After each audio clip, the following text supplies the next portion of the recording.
Yamin lerotov, netzol eshon chamera, usfatecha medaber mirma, zomera vasetov, vakeshalom verot vehu.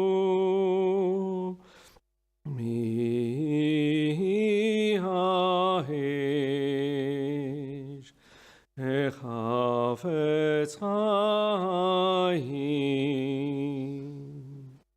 Ohev Yamim, Ohev Yamim, Lirotov.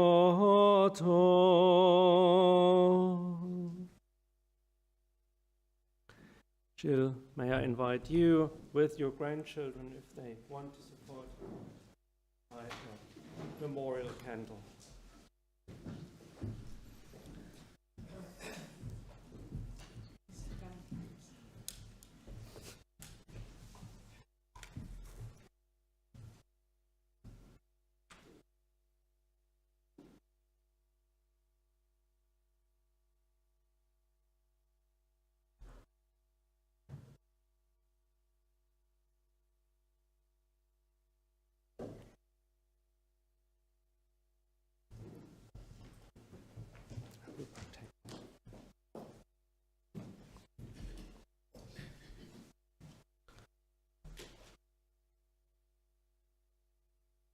Death has taken Tony from us.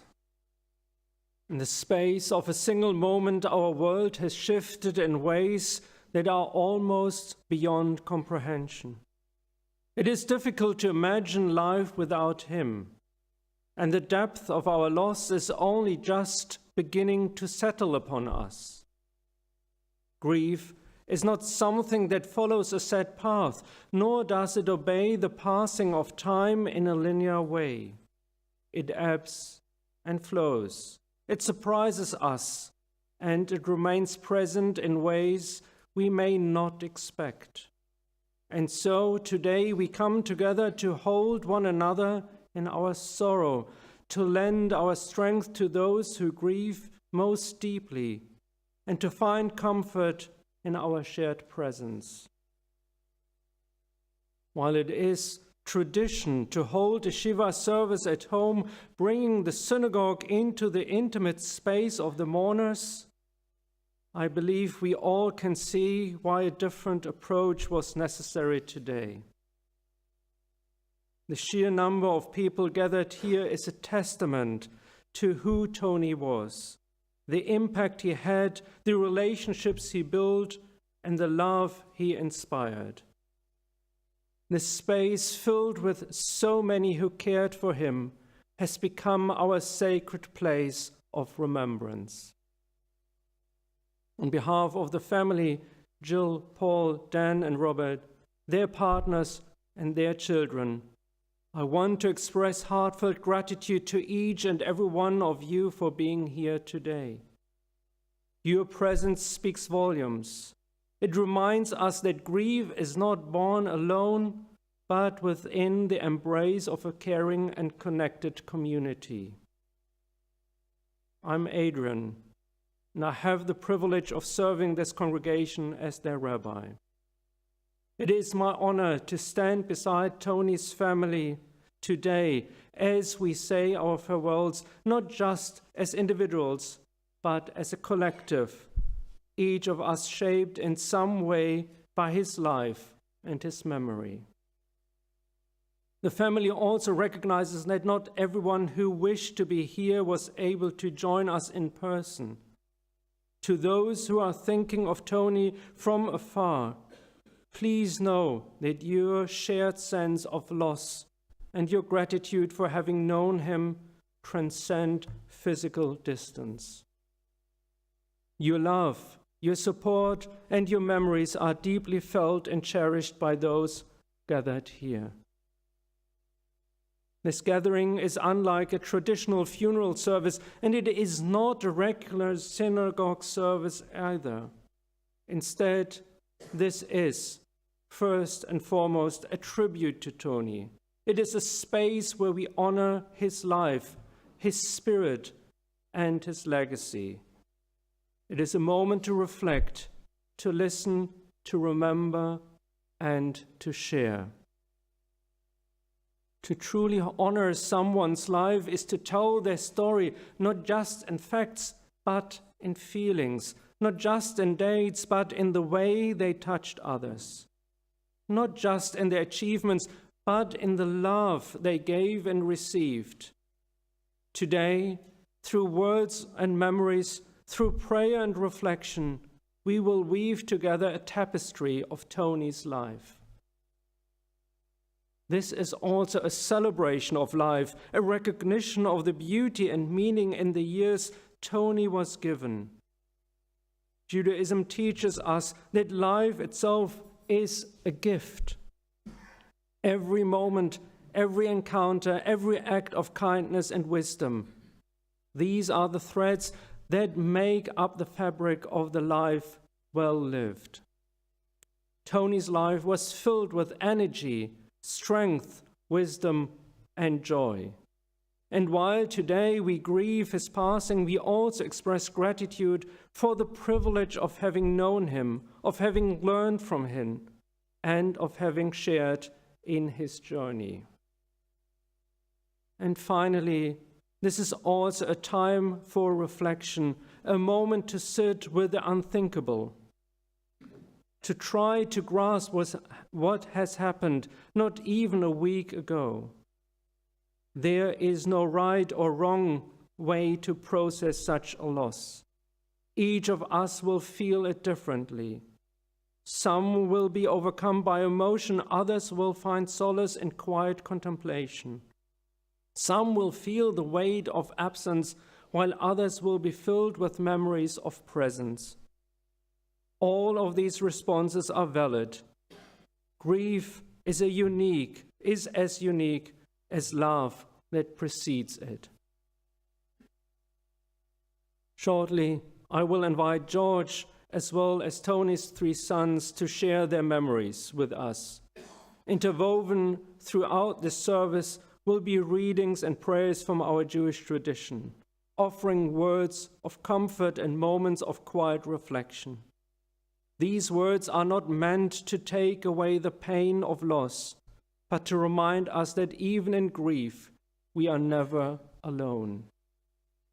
We will conclude our service with a traditional memorial prayer, words that have been recited across generations as we entrust our loved ones to the embrace of eternity. Though this prayer is ancient, its meaning is timeless, offering strength to those who mourn and honoring the life that was. And while I will draw from the Siddur for many of our readings, I have also included passages from other sources, chosen because they reflect the values Tony held dear and the kind of person he was. After the service, you are warmly invited to continue sharing memories and offering support to the family. We will gather in the Corin Burton Hall, where you will have the opportunity to express condolences and, most importantly, to continue telling the stories that keep Tony's spirit alive. Memories are a precious gift. They only reveal their true power when shared with others. As we have gathered here in large numbers, I would like to kindly draw your attention to a few practical considerations. And that is also what Tony would have done perhaps first. So please take note of the emergency exits, which are located at the side of the building and in the back. Kindly ensure that your mobile phones are switched to silent so that we can create a space of peace and reflection. And if you require any assistance at any point during the service, our wardens are here to help. And if I can just ask the wardens to raise their hands there. So if you need any assistance, please just turn to one of them. They are always happy to help and prepared to help. We begin the service with heavy hearts, knowing that our world is now different, that there is an emptiness where Tony once stood. But we all together with gratitude, grateful for his presence in our lives, for the memories he left behind, and for the love that continues even in his absence. May this time together bring us comfort, may our shared words and prayers offer solace, and may the stories and reflections we hear today keep Tony's legacy alive, inspiring us to carry forward the kindness, strength, and wisdom that he so readily shared. If you can please turn in your books, if you have a book in front of you, to page 426.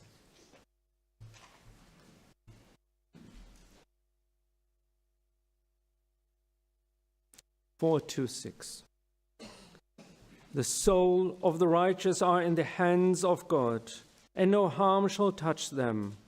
In the eyes of the ignorant they appear to die, and their goings seem to be their hurt. But they are at peace, and their hope is full of immortality. Their chastening was slight compared to the great good they shall receive. God has put them to the test and proved them worthy to be with God. Mizmor leDavid Adonai ro'i lo echsar binot deshed yarbitzeni al mei minuchot yanchilenu nafshi yoshevev yancheni b'ma'agalei tzedek lema'an shemo gam ki elech begeitz al mavet lo irara ki ata imadi shiftecha mish'antra hema yanachamuni ta'aroch lefanai shulchan neged zorai dishanta b'shemen roshi Kosi revaya, ach tov v'chesed yardifuni kol yemei chayai, v'shavdi b'veid Adonai le'orech yamim. Please join me on page 302, page 302 for Psalm 23.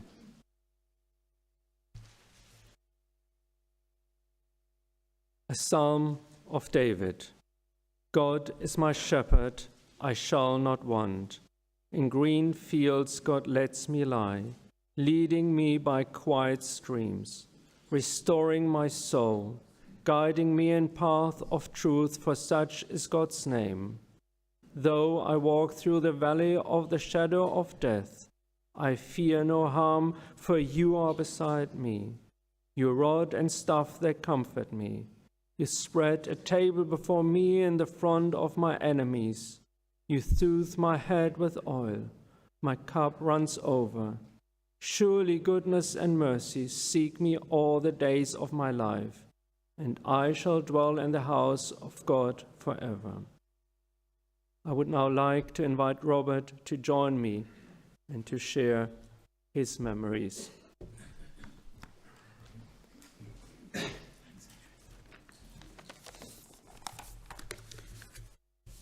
Between those of you who are here, I'm sure you know most of Dad's story already, and some of you will know so much more about certain aspects than we do. Nevertheless, it's my privilege today to share with you a bit of an outline of Dad's life, and perhaps you can fill in some of the gaps for us as we talk with you later and in the days, weeks, months, and years to come. Born in the early hours of the 21st of December 1941 in a nursing home on Fordwich Road, Brondesbury. Apart from a brief spell of evacuation in Amersham that didn't go so well for my grandmother, Dad saw the war out with Denise and Adolf in their flat at Aynant Court by Regent's Park. When the air raid siren went, and he and Denise would head to the perceived greater safety of a downstairs flat, where a couple of elderly spinsters lived, while Adolf was busy keeping people safe as an air raid warden.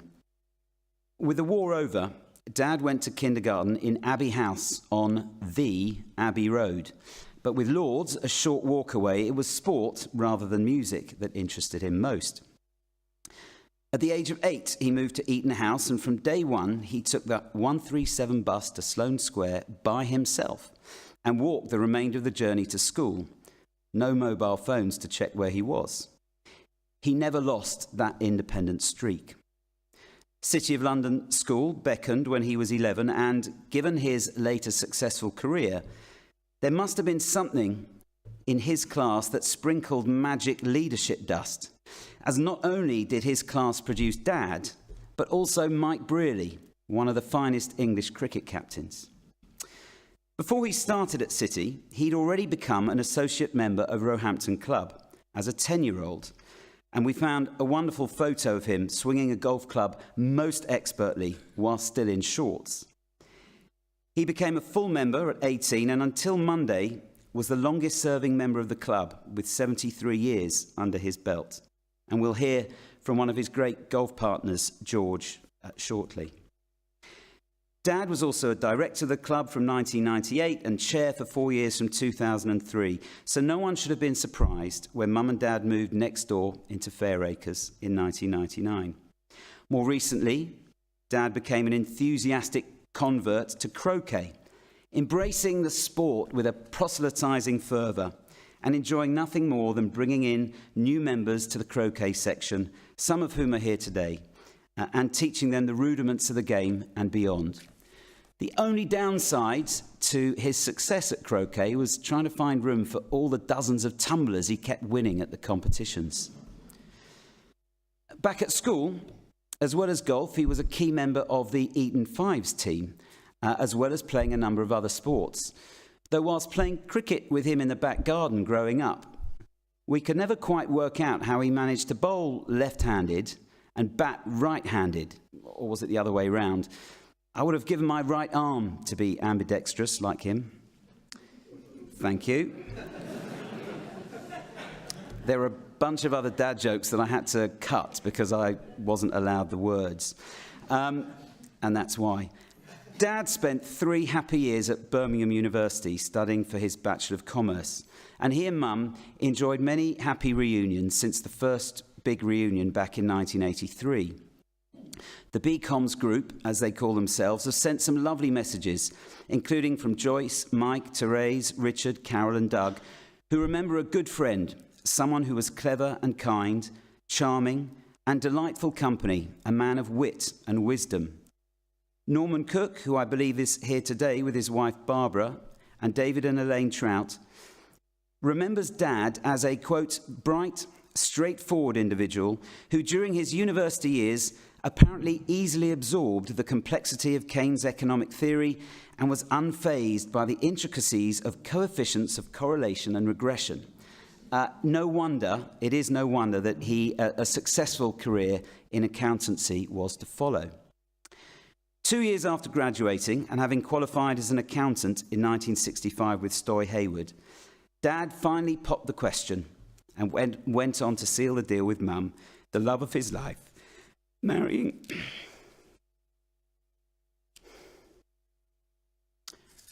at Bevis Mark Synagogue in August 1966. Although they tried to find a home in northwest London, Putney was more convenient for golf. Meanwhile, he joined M&S, but unloading chickens at 7 in the morning at the Edgware Road branch and spending Christmas on the lingerie counter was evidently not for him. So he moved to Air Products as a financial analyst in 1967. The company's moved to New Malden, saw Mum and Dad follow to a new house just 300 yards away from the office. In 1973, and now with 3 gorgeous sons under 5, Dad moved to UDS, United Department Stores, and many of my early memories were of spending time, usually on Saturdays, in Whiteley's, Arding and Hobbs, and various Alders stores, including attending opening ceremonies and sharing a horse-drawn carriage with the likes of Monty Modlin and Pete Murray. When he was headhunted to be the finance director and company secretary of Liberty plc in 1982, and then became group managing director of the retail side until 1996, in charge of the Regent Street store, 23 branches, one of which Mum opened, and over 1,000 staff, the quality of celebrity went up a notch.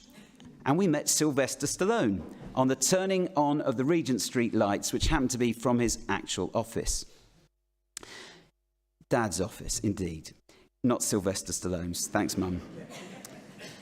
He did a stint as president of the Regent Street Association. He brought Muji into the Liberty fold, and he used his fluent French to chair Liberty's print works in Tournon. Now, whilst I think I was aware of the positive rapport Dad had at work as early as the UDS days, it was clear at Liberty the high esteem with which he was held at work, not just by senior colleagues, but also by those on the shop floor, whether in Regent Street or in the factory in France. France became a really important part of Mum and Dad's and our lives following a holiday in a colleague, Sonia Leon's house in Lalande, in the glorious middle of nowhere on the Dordogne-Charente border. And that summer in 1976, Mum and Dad had the foresight to buy a rundown old barn, do it up, and we all spent many glorious days out there, glorious holidays, with 3 generations of Salems, making lifelong Lalande friends with the likes of the Porters, who are represented here today, and so many others.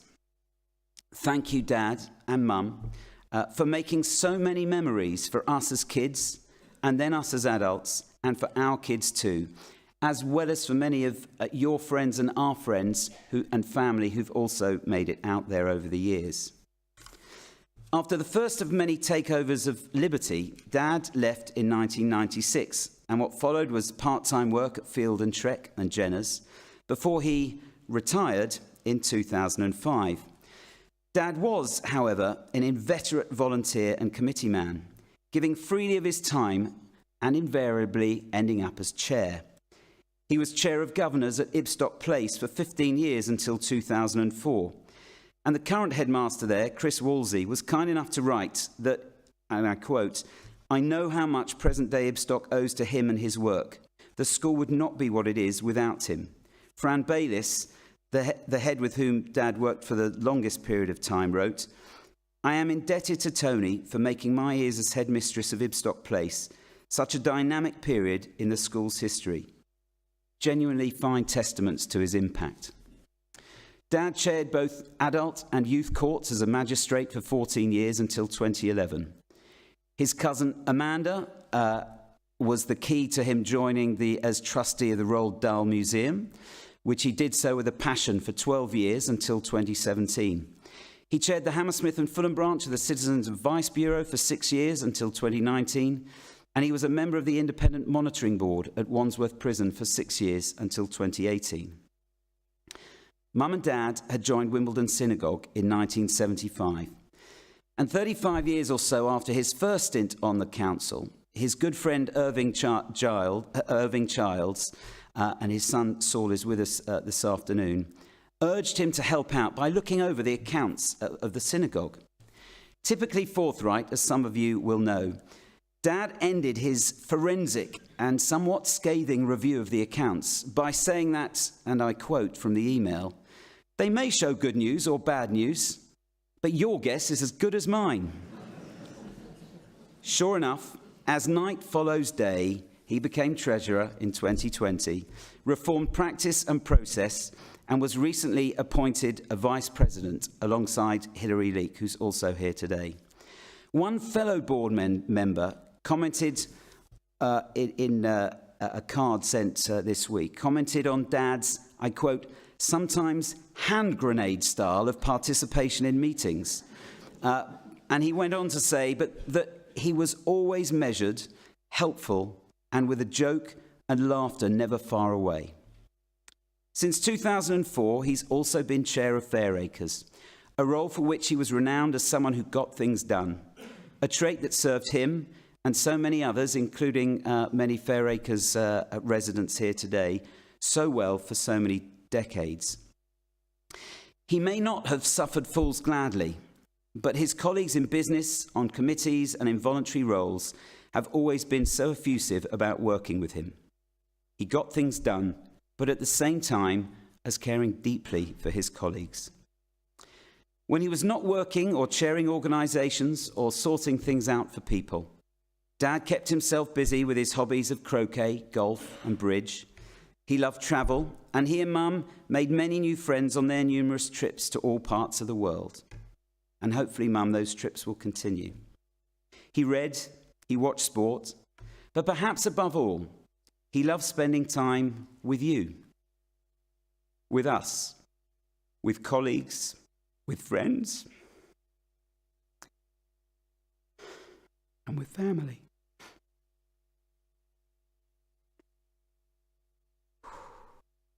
With Mum, with his 3 sons, 3 daughters-in-law, 7 grandchildren, and their partners. Paul, Dan and I have inherited much from Dad. A love of sports, though Dan came late to it. Football, and we've forgiven Dad for starting Paul off at Chelsea and then moving him on to Crystal Palace. It just had to be Wimbledon, and his good friend David Lewis sealed that deal for us. Come on, you Dons. Great win yesterday. We also inherited good looks, obviously. Baldness, even more obviously, though we weren't quite sure if Paul was one of us, but his tonsura's growing, don't you worry about that. The Salem charm, and with that Salem charm, a fantastic choice in wives. Jem, Les, and Ness.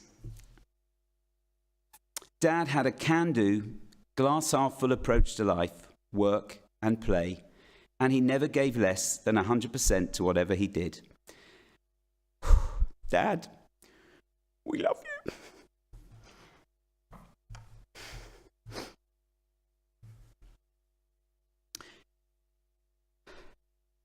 You will always be in our hearts and in so many wonderful memories, and we will look after Mum. Thank you.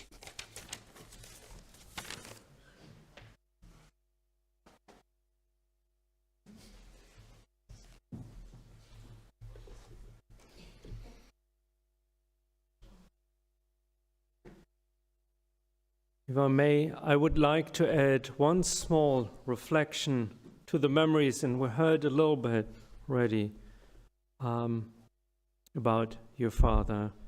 There is no doubt that Tony played indeed a significant role in bringing me to Wimbledon. In 2020, and now I know it was really in his first year here on the committee, he was part of the rabbinic search committee, and I suspect he took the lead in many of the negotiations, speaking tacheles, making things clear and ensuring that all terms and conditions were properly understood. Rabbis often have stories, sometimes quite traumatic ones, about their negotiations surrounding their employment contracts. These moments, which are meant to establish a covenant between rabbi and congregation, are not always as sacred or as smooth as one might hope. But with Tony, I had a complete different experience. At no point were our discussions difficult or uncomfortable. Quite the opposite. Every conversation was marked by respect, dignity, and a deep commitment to building something truly meaningful. More than just a professional agreement, Tony helped lay the foundation of a sacred partnership, one rooted in trust, in shared purpose, and the vision of a thriving, dynamic community. Not every rabbi is fortunate enough to experience that kind of partnership, and for this, I will always remain deeply grateful to Tony. I would now like to invite George Trevor to share his tribute to Tony.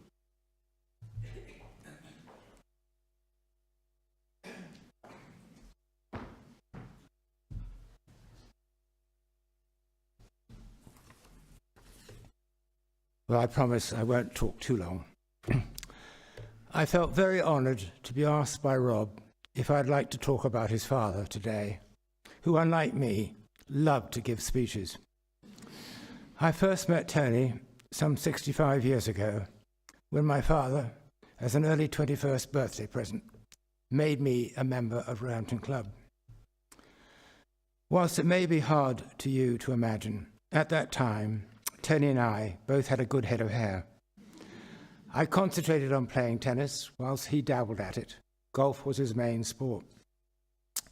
We used to get together at the club swimming pool and social events, and also outside parties, but really got to know each other well when I took up golf and played with him and his father Adolf most weekends. Then his handicap was 12 from memory, but I believe at one time it had been 9. We also started playing bridge regularly on Sunday evenings with friends. Throughout this period, he kept very quiet about the fact that he was dating Jill.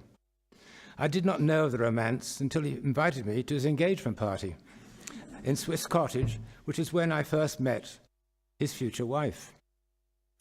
I attended their wedding at Bevis Marks in the city, and they moved into a flat in Putney Hill, a short distance from mine. In those days, I didn't have a television, and very kindly, at about 1:30 a.m. on the 20th of July, 1969, they phoned me, invited me to see Neil Armstrong take his first steps on the moon.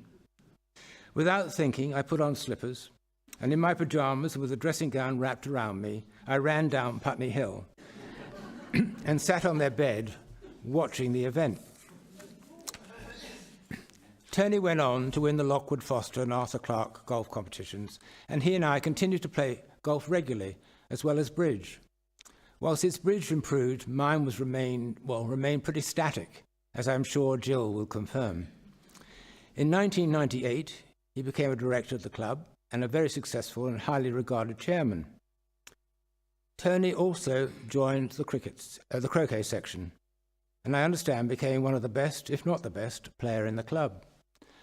However, being the loyal friend he was, he did not entirely desert me for that game, and said he would carry on playing golf with me for as long as I did, and only reconfirmed this 2 weeks ago, saying he could see us playing together into our 90s. Sadly, this is now never going to happen. Our games were always very friendly, but competitive, and more recently were reduced to 9 holes every Monday morning. Then the competition became not who could win the hole, but who could drive the furthest and actually get to the fairway. When we managed to put the ball into the hole, there was the problem of bending down to get it out. So Tony acquired a suction gadget to do this. Also, with our memories fading, we had the added problem of deciding whose turn it was to buy the coffee afterwards. He bought a new putter a few weeks ago and was told by the pro that the only club he had which was any good was his driver, and the rest was rubbish. I have subsequently learnt that he attempted to pass these on to Dan.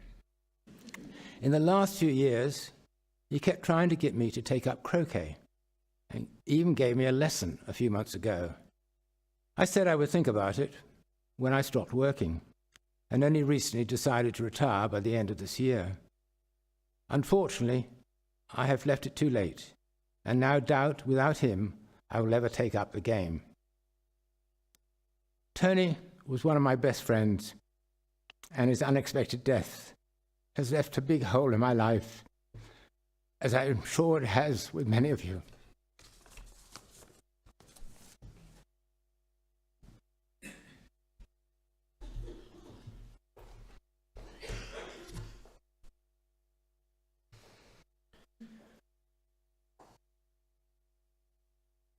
In preparing for today's service, and perhaps influenced by the recent loss of my own father only a week ago, I came across a passage in our prayer book that spoke to me on a profound level. It is a text by J. Brinkman, and its words resonate deeply in this moment of reflection and remembrance. If you want, you can read along. It is on page 531. Jay writes, "Several of our friends have commented on how well Rita and I seem to be bearing the loss of our beloved son. and I thought it might be of help to others to know some of the thoughts which crowd our minds in these difficult hours. I find little consolation in the notion of a heavenly kingdom where our souls will meet, though I do not dismiss such an event as being beyond possibility. Nor do I derive comfort from the belief that God so loved Andy that he drew our son to himself. I find no meaning in this tragedy, and this is perhaps the only comfort. Where I too believe there was justice in such an affliction, even a justice I do not understand, I think it would drive me mad. An event such as this happens by chance, because death is as much part of the divine scheme as life.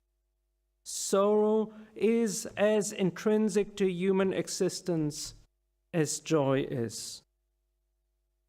It is neither philosophic acumen nor intensity of faith which enables us to keep functioning.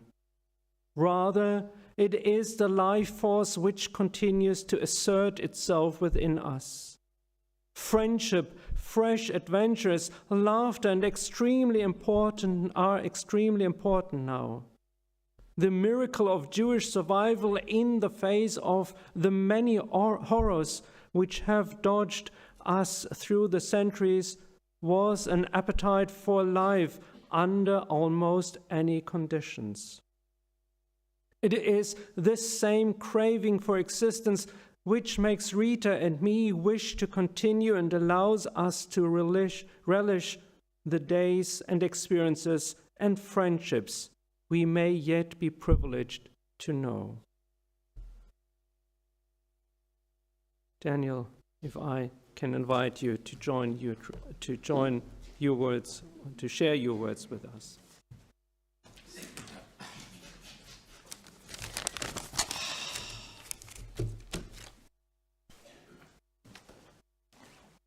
Hang on, glasses, getting old. I mean, the bonkers thing is, this was Dad last Sunday. Not even one we had to go through the archive. Last Sunday, just before. And as we stand here searching for meaning in a moment like this, it can be difficult to stay positive. But as you all know, our dad always was. And he instilled that same optimism in all of us. And what gives us comfort, the fact that he went so quickly, surrounded by the family he cherished, without pain, is our blessing. And it's the kind of positive reflection he would want us to hold on to. But for those of you who believe, as we stand here in synagogue, some may say that with the increased deaths this winter, heaven was in chaos. And actually, God needed Dad to restore order at short notice. It was his time. Others may see it as a reward.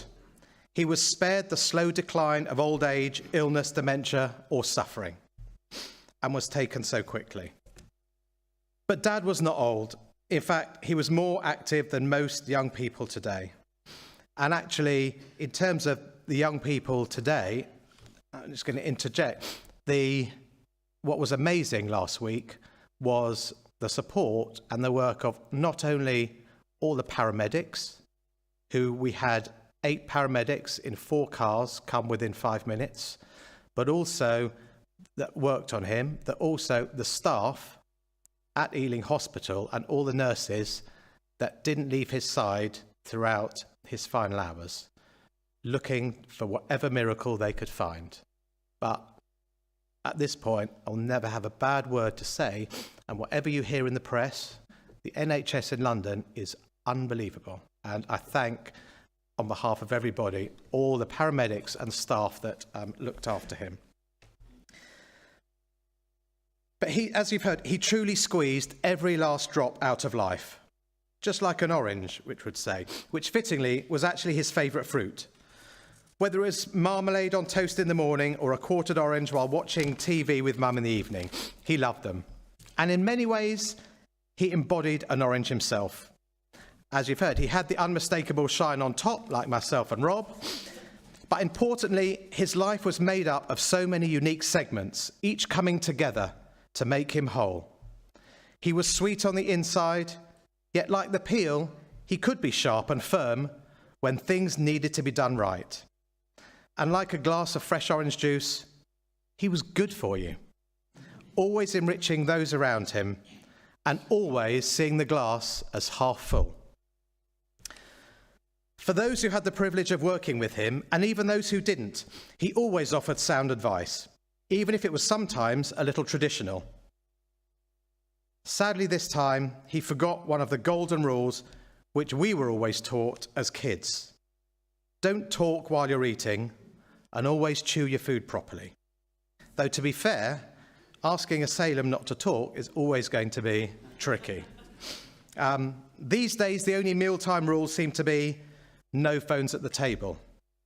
But in reality, and as a side fact, as I was looking, there are over 5,500 choking deaths in the UK each year. Maybe it's time we all revisited some of the old-fashioned wisdom. Today, it's hard to know what else to say, except this. Dad, you were a legend to so many, and I and my brothers promise to carry on your legacy. And while for my own sake, I don't always follow tradition, standing here in synagogue, I hope God won't mind if I rewrite the 10 Commandments. This time, inspired by the way Dad lived his life, a set of rules I might actually be able to follow, and a set of rules I hope will inspire others in the short time we all have on this earth. Number 1, give freely of your time, skills, and knowledge to anybody who needs them, anytime, anywhere. Always see every challenge in life as an opportunity. Break down barriers and get stuff done. Always stay active.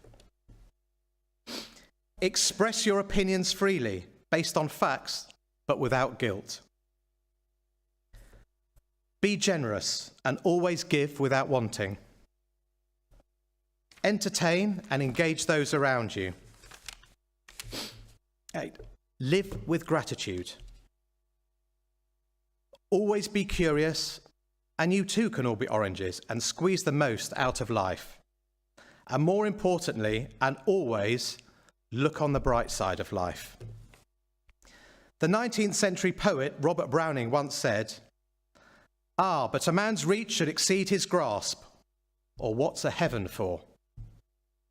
Dad, you exceeded your grasp in so many ways. And as we look up to the heavens, your star will always shine bright for all to see. And here on earth, as your ashes one day give new life to nature, you will live on with us forever. Love you.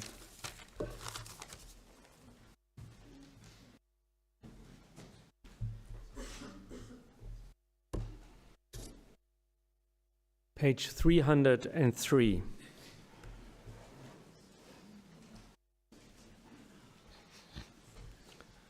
Eli,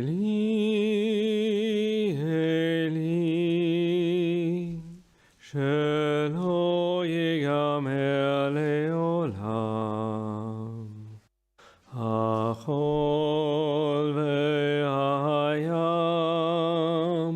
rishchu shel hamayim, berak hashamayim, tfilat ha'adam, achol ve'ayam, rishchu shel hamayim, berak hashamayim, tfilat ha'adam.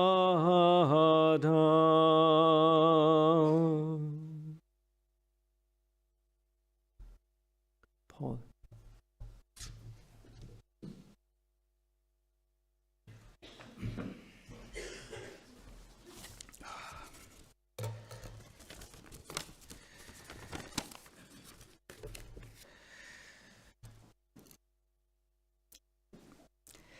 So I just want to say a few words about Dad's legacy and how it will live on through his sons.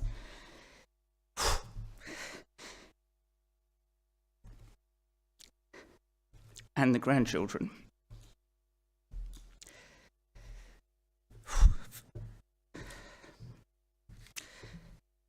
Firstly, his work ethic. I remember back in the day, Dad going off to work early in the morning after getting us breakfast. And then I would see him return home and continue his office work. I was always intrigued as he would sit in his chair, signing lots of checks and scrolling through piles of computer paper filled with tiny figures.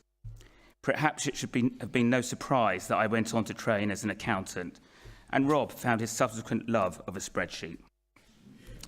This work ethic is flowing through to the grandchildren already, as we can see in their studying and their achievements to date.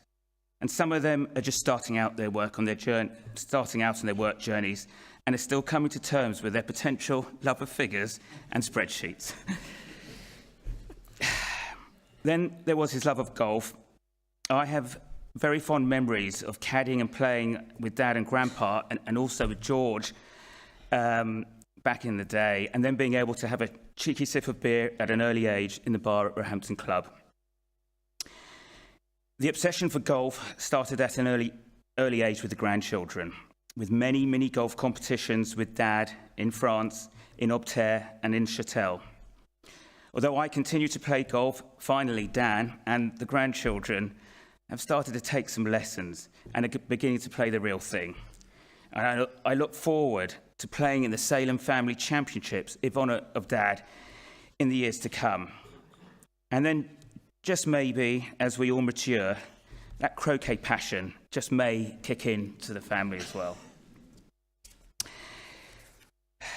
He had a great love of France and French food, which we now all share. We've all had numerous holidays together with friends and family in France.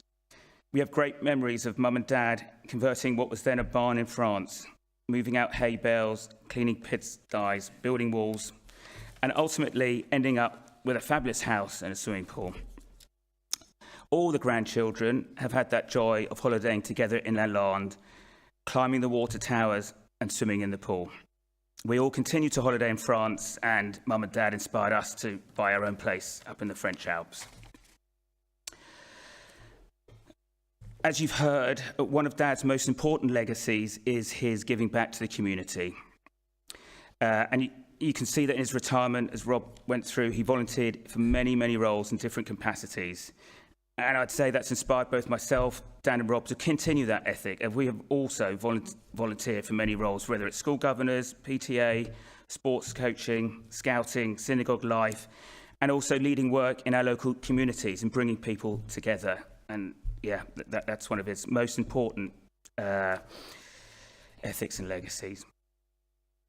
Thankfully, there are some talents that have not flowed through to us. I particularly remember his DIY skills, where on one occasion he thought it was important to stop a floorboard squeaking. He proceeded to bang a nail into the floorboard to stop that squeaking, only to find 20 minutes later, water was dripping into a hi-fi system in the TV room downstairs. So on going back upstairs to check where the dripping was coming from, he lifted the said floorboard and nail, which unleashed a huge water fountain from the pipe, where we then had to take turns in keeping our finger on the pipe while Dad ran around trying to find out how to turn the water off, with little success.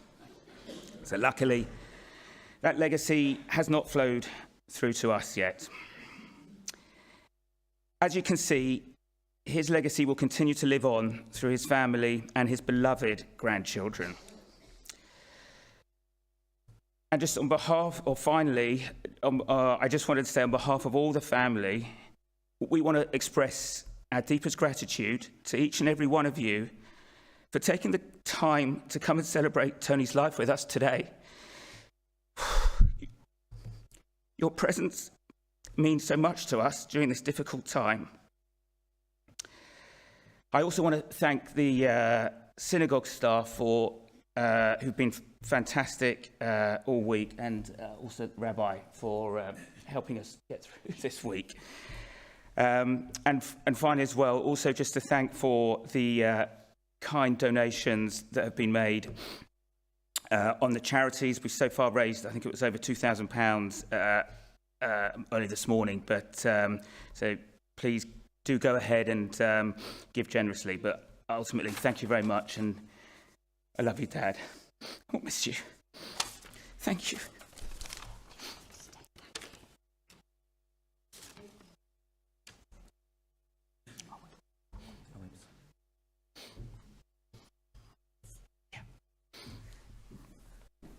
I want to thank you all for coming.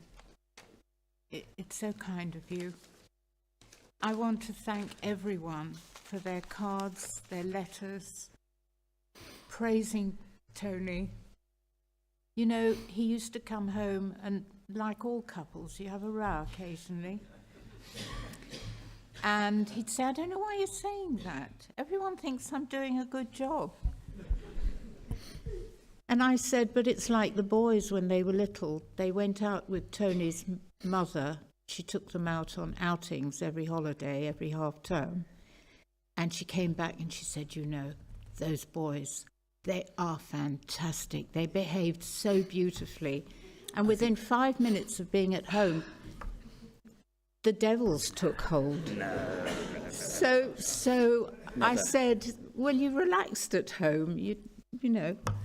And it was different, but I thank you all, and your love has been a big help, and this man has been literally amazing.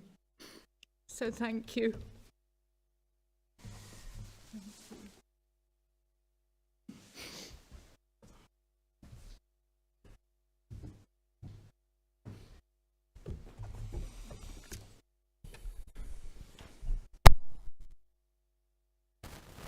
So before we return, hello? Yes. So before we return to our Siddur and the memorial prayer, I would like to share a short passage from the Shiva book, a passage that I believe speaks for itself, and especially is reflecting the many talks we had in the past week. It says, Judaism is a home we share with each other in all our rich diversity as a people. However, we understand the purpose of our life, whatever the truth we try to live by, whatever our doubts and questions, our traditions link us to one another and to our people's journey throughout history. For some, the meaning of their life is not to be found through faith in God or religious beliefs and practices. Instead, that meaning may lie in their personal conscience and value, in the love they share with others, in the beauty of human creativity, or in their appreciation of the natural world, or simply in the richness and wonder to be experienced each and every day. Today we mourn the passing of someone who lived with that kind of understanding and that kind of integrity.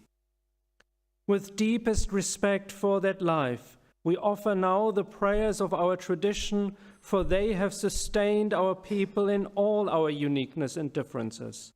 For the sake of those who mourn, we perform the rituals that mark the passing of a life. May the memories of Tony sustain them and bring comfort and consolation for all that has been lost.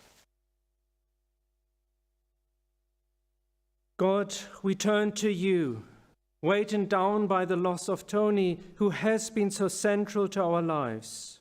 We know in our minds that the price we pay for loving someone is the pain of parting and loss. But this knowledge brings no comfort to our hearts. We feel the weight of absence, the ache of separation, and the loneliness that grief brings. We turn to you for help and for strength. What has been lost will never return. In the May we once knew, our memories may sustain us now. but you alone can bring healing to the sadness that overwhelms us. Like the psalmist, we lift our eyes to the hills and ask, from where will our help come? We pray that in time we too will find the strength to say, our help comes from the living God. For now, we can only ask that you draw near to us, that you hear our words and the silent cries of our hearts as we turn to you in this moment of loss. Please turn to page 179 in the prayer books.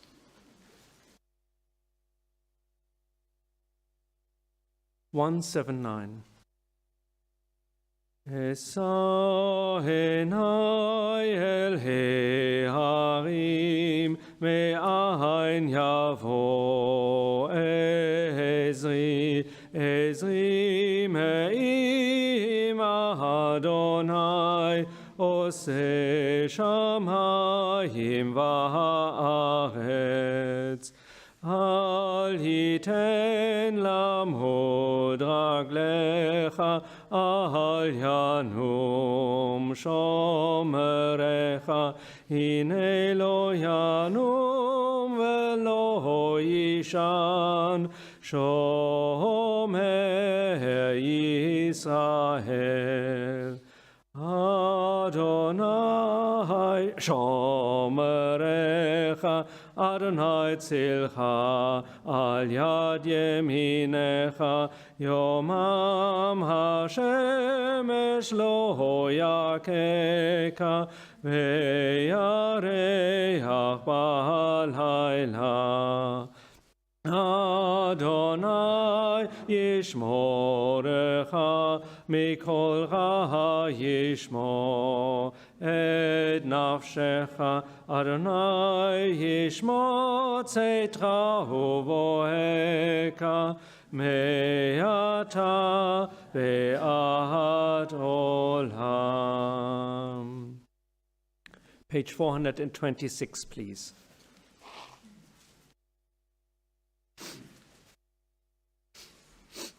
Eternal God, source of all being and fountain of life, what can we say to you, for you see and know all things?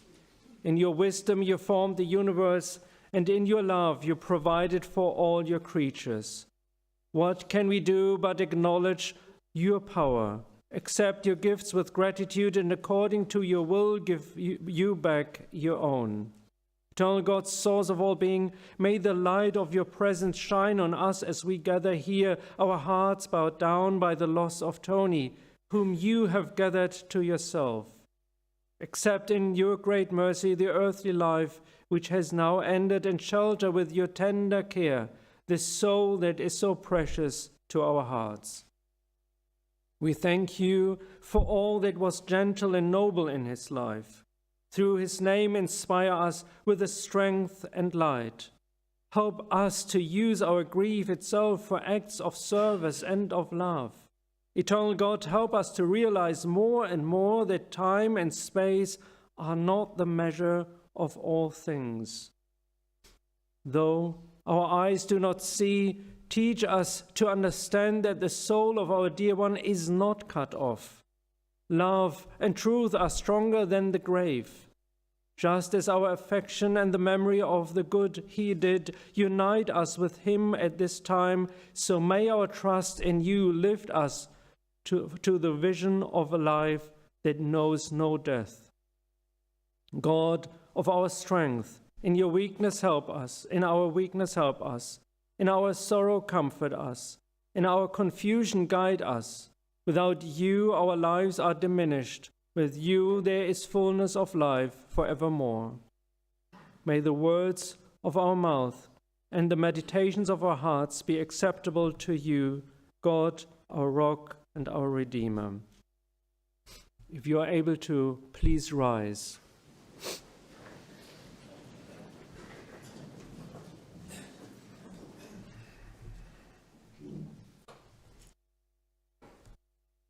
El Malach.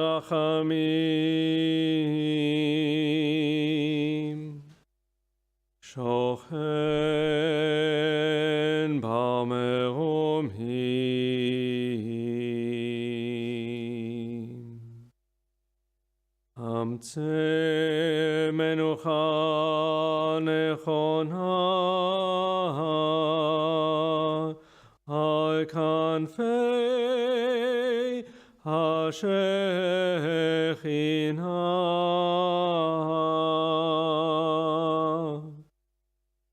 מעלות קידושים וטהורים, כזוהר הרקיע מסעירים, את נשמת אשר בן ראובן ורות, שהלך לעולמו.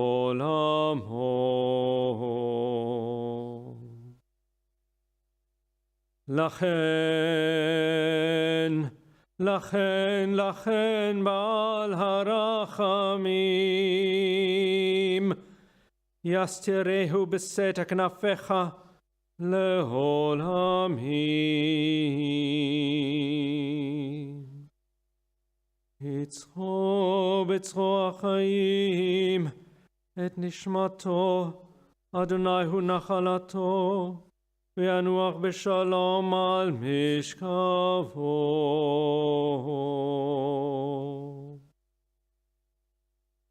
ונאמר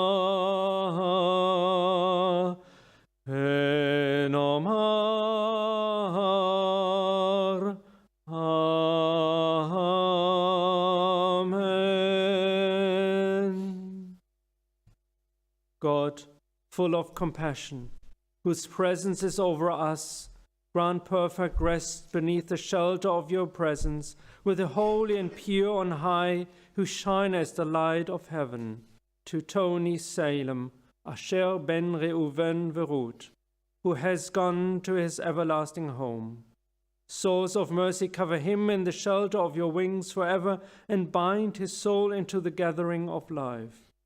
It is God who is his heritage. May he be at peace in his place of rest.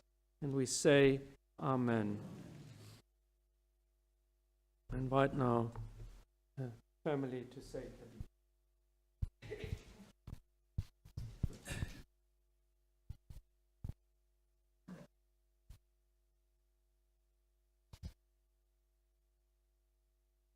יתגדל ויקדש שמי רבה, ילמד יברח ירוצה, ימליך מלכותי, בחיי הון ובחומי הון, בחיי כל בית ישראל, בעגלה ובזמן קריב, במהרו אמן. יהי שמי רבה מברך עולם אמן המיה. יתברא וישתבח ויתבהר ויתרומם ויתנשא. ויתהדר ויתעלה ויתעלב שמי קדושה בריחו. נעלה מן כל ברכתה. ושירתה תושבחתה ונהמתה דאמירם יאמה במהרו אמן. יהי שלמה רבה מן שמיה. מאיים עלינו ועל כל ישראל במהרו אמן. עושה שלום במרומיו. הוא יעשה שלום. עלינו ועל כל ישראל, במהרו אמן.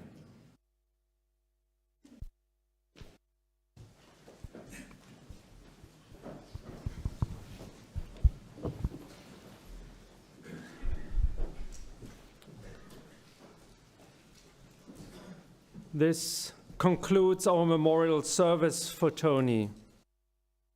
I'm deeply aware that the words shared today are but a small reflection of the life that touched so many.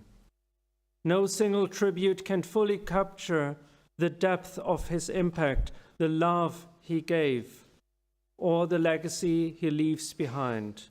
And so I invite you once more to continue sharing your memories with Tony's family, with your friends, with your loved ones, not just today, but tomorrow and in all the days to come.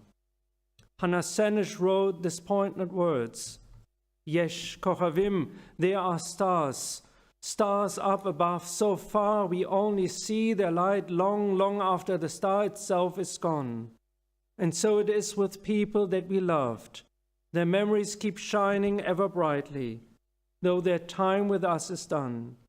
But the stars that light up the darkest night, these are the lights that guide us.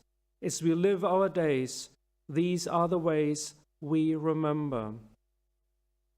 Jill, Paul, Daniel, Robert, Tony's light will continue to shine and guide you. His presence, his wisdom, and his love will remain woven into the fabric of your lives. The gift of having known him has been a great privilege for me. Thank you for sharing him with us, with this community, with all the groups he was part of, and with the many friendships he nurtured. As we now take our leave, I first invite you to come forward and to greet the mourners. If you have not yet signed the memorial books at the entrance, also please do so. There will be coffee, tea, and light refreshments.